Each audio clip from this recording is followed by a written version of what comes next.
What is going on, my broskies? My name is Toadskii, back again, here to bring you guys yet another One Piece Treasure Cruise video. And in today's video, we are looking at the Kizuna clash against Zorojuro, and we're specifically only going to be looking at the 10-star difficulty of this event. We are going to make a separate video to talk about the 15-star Super Boss Kizuna clash, but we'll leave that separate because that's going to be kind of extended and there's lots to talk about in regards to that. So for those of you who don't really know what a Kizuna clash is, if this is your first one, if you're returning after a long time, and obviously this is a crazy Kizuna clash, it's like, whoa, what's going on here? Essentially, you play this event, you can get Super Evolution Skulls, and that's kind of how it works. And you can also get a bunch of other rewards, Kizuna Insignia, which is, by the way, it mentions right here at the top, this first dot point here, it mentions that during this Kizuna clash, because of the anniversary celebration, you can acquire 5 times the normal amount of Kizuna Insignia. This is the currency that you use to buy stuff from the Kizuna exchange, and you can buy a lot of cool stuff, Kizuna exclusive characters, you can buy Super Evolution Skulls for your characters, really cool stuff. You can pick up the Super Evolution Skulls for Zoro, we'll talk about him in just a moment, the Super Evolution Skulls for Hancock, Nami, and Robin, the anniversary unit, so that's crazy, that's really cool, that's finally here. And then the Grand Feast Dracul Mihawk that had recently dropped will be super evolving in this event. You can pick up the skulls to evolve him during this event period here. So let's go ahead and have a look, because we mentioned the Zoro. This is the Zoro that is going to be super evolving. You can acquire this Zoro from playing the most recent Pirate Rumble season, and he'll obviously be super evolving into this guy right here, so you definitely want to go ahead and do that. This Mihawk, as we mentioned, this is the Grand Feast Mihawk that you got for playing in Co-op Quest, acquiring him through using your Grand Feast stones. This guy, you can super evolve him as well, and he does get a buffed special, and his buffed special is actually kind of useful in this event. We'll talk about it once we get to it, so that's actually quite good. I don't think the Hancock, Nami, and Robin character is boosted, so they are. This is the character that you can super evolve into. This character is normally a strength unit, but when you super evolve them, they go to int. This character is very good in Pirate Rumble as well, just a really good character overall. So let's go ahead and actually talk about some actual team builds for the 10-star difficulty event. So, first thing is first, up against the quick 10-star difficulty against Zorojuro. Let's kind of go through the gimmicks so you guys know what's going on. So these are the recommended units. Obviously, the new units, characters that are Free Spirit, Cerebral, and Powerhouse receive all of their special charge time at the start of the quest. Predominantly, you want to be building around those units. Then on Stage 2 mini-boss, you can see that there's 1 turn of Special Reverse for your crewmates, 6 turns of Rainbow Shield, and 1 turn of Attack Down. But after you kill the boss, they give you further 8 turns of Attack Down. Really annoying stuff. So in terms of getting around that, the Attack Down is kind of dealt with via the Rayleigh Gaban Captain ability, which is why I'm building with them as the Captain here. And then in terms of the Special Reverse and the Rainbow Shield on Stage 2, this is why we're using this free-to-play Mihawk. This guy's really cool. He does have the crewmate ability to resist Special Reverse. He gives you the ability to remove Rainbow Shield. He gives Slasher and Free Spirit characters an orb boost. And if you've got a Slasher or a Free Spirit captain, which we do with Rayleigh Gaban, then it also provides 2 turns of cooldown to all characters. So he deals with the reverse, deals with the Rainbow Shield, gives you an orb boost. Pretty good character to use to get through all the stuff on Stage 2. And then, of course, when we get to Stage 3, that's where a lot of stuff happens. Now, there's different gimmicks. There's gimmicks between level 1 and level 20. For those of you who don't know how this works, you start at level 1. When you beat level 1, it cycles to level 2 and beyond, right? Well, it technically cycles to level 2, which is the other variation. When you beat level 2 of that variation, then it goes to level 3, and obviously it cycles.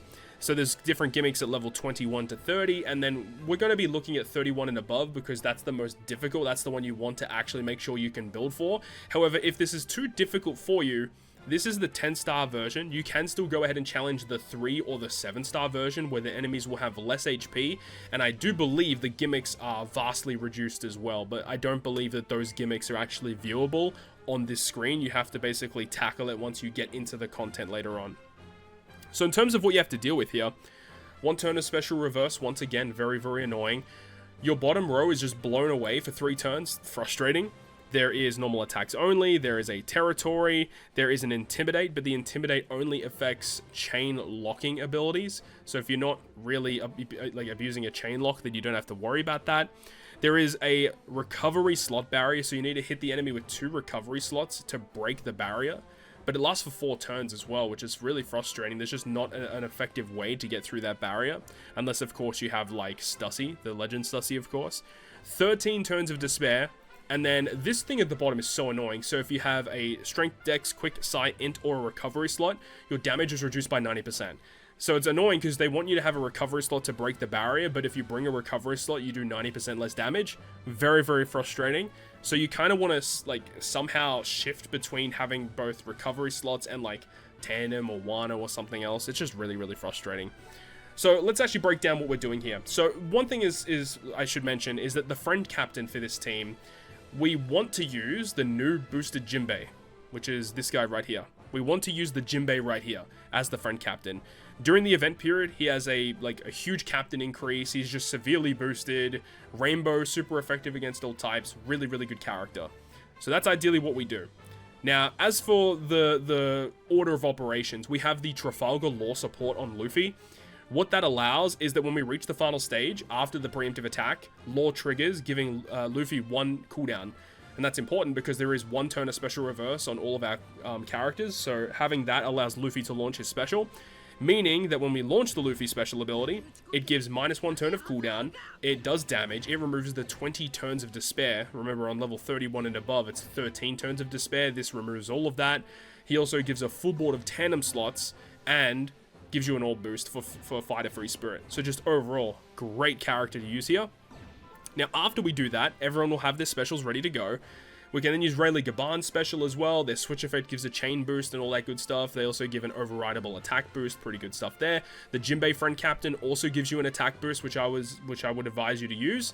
We also have this Nami. Now, the Nami is pretty important because of the support on this character.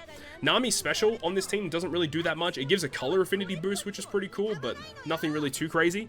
But the effect here of Hachan, this support on Nami, says that when we reach the final stage, we can use Nami's special ability, which will change all slots of supported character and adjacent character into recovery. So this means that Nami, Rayleigh Gaban, and Luffy all get recovery slots. Mihawk is blown away, remember. The Kaku has a crewmate effect to resist blow away, meaning that Kaku will remain, and it means that in this team scenario, Jinbei friend captain and Kaku have tandem slots. Rayleigh, Nami, and Luffy all have recovery slots. We're going to have attack boost, orb boost, color affinity boost, and a chain boost. And then we can use Rayleigh, Nami, and or Luffy to break the barrier with the recovery slot. And the big damage will come from Kaku and the Jinbei friend captain. That's the idea of the team. It's a bit of a weird one for sure. And the thing is, as we mentioned a little bit earlier about Grand Feast Mihawk, when you 5+ that character, that unit actually can remove the 3 turns of that reduced damage from using recovery slots, the debuff right at the bottom there. The super evolved Grand Feast Mihawk that you get from the event can actually remove that. So once you eventually get that guy, running him on the team, replacing Mihawk for something else, might be an option. Because if you do have that, then you can definitely like switch and change things around and make things a little bit more effective. You technically don't need certain characters at that point, so that is an idea that you could go down. But I think that this team should be able to tackle the debuffs. It won't do crazy high damage, but it should work for a decent amount of time. Now we have a look at our second boss here, which is going to be the 10-star difficulty int variation. So we're going to be using the friend captain of the newly boosted Robin, which is this character right here. We want to use her as the friend captain for this team. Characters that are Slasher, Cerebral, and Free Spirit receive cooldown against this boss, so you want to be building around those units. On stage 2, really annoying here, so you can see that there's a barrier where you need to hit with 2 psi slots in order to break it. However, they change all of your slots into unfavorable or badly matching, and they also make all type slots badly matching for 5 turns. So what's the best way around this? Well, technically, if you have double Robin captains, that helps a lot too. But the way that we're doing it is we're going to be using this guy. Now, you don't specifically have to use this guy. I just picked him out because of the fact that he is an int character and he's an int cerebral unit, so he kind of works out in a way. We'll talk about that in just a sec. But his special ability, basically right here, right at the top here, where it says makes crews int, psi, tandem slots have matching slot effects for 6 turns. So what we would ideally do, as soon as the quest starts, activate this guy's special ability. So it means that for 6 turns, those slots are matching. Then we can enter stage 2, and when we enter the second stage, the enemy will try to make those slots badly matching, but because we already have an effect that makes a slot matching or badly matching, it can't be applied. So that means that the enemy will just have the barrier and we get a full board of badly matching slots.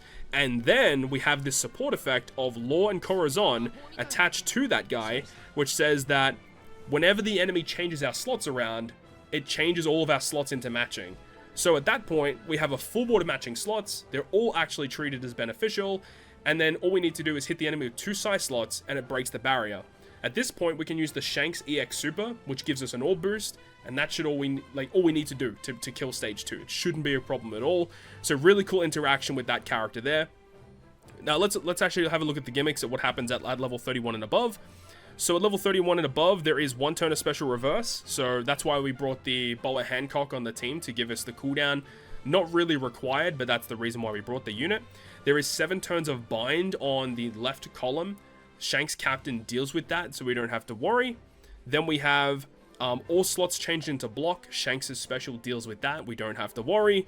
Normal attacks only. Territory.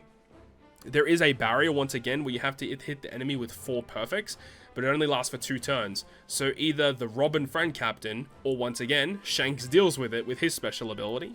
There is 10 turns of despair. Now, luckily, the bind happens first on the list, so Shanks deals with that. Then we get inflicted with despair, so we need to remove that. We'll go back to that in just a second. Rainbow Shield, Shanks deals with that.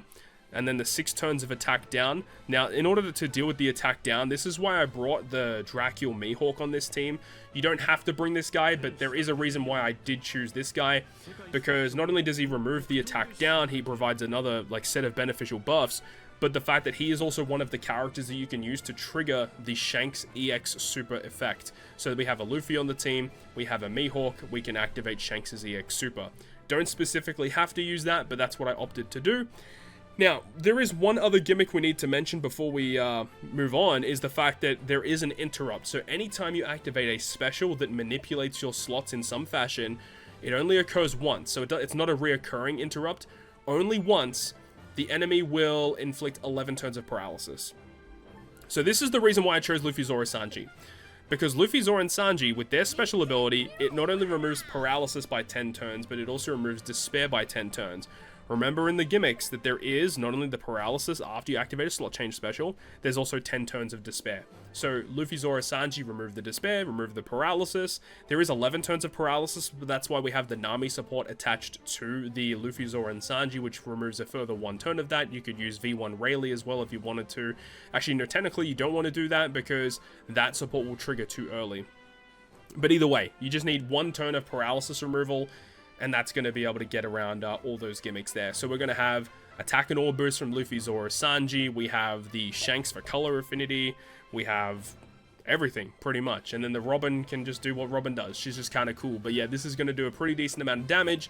It does deal with all the gimmicks up until, 31 and above. So overall, seems like a pretty solid team. I think this team will be a pretty solid team to get through this quest. So that is going to wrap it up for me. Thank you so much for watching the video. Hopefully you enjoyed. And if you did, make sure to go ahead and leave a like. And if you want to stay up to date with all the content I post, including more One Piece Treasure Cruise content, make sure to hit the subscribe button down below.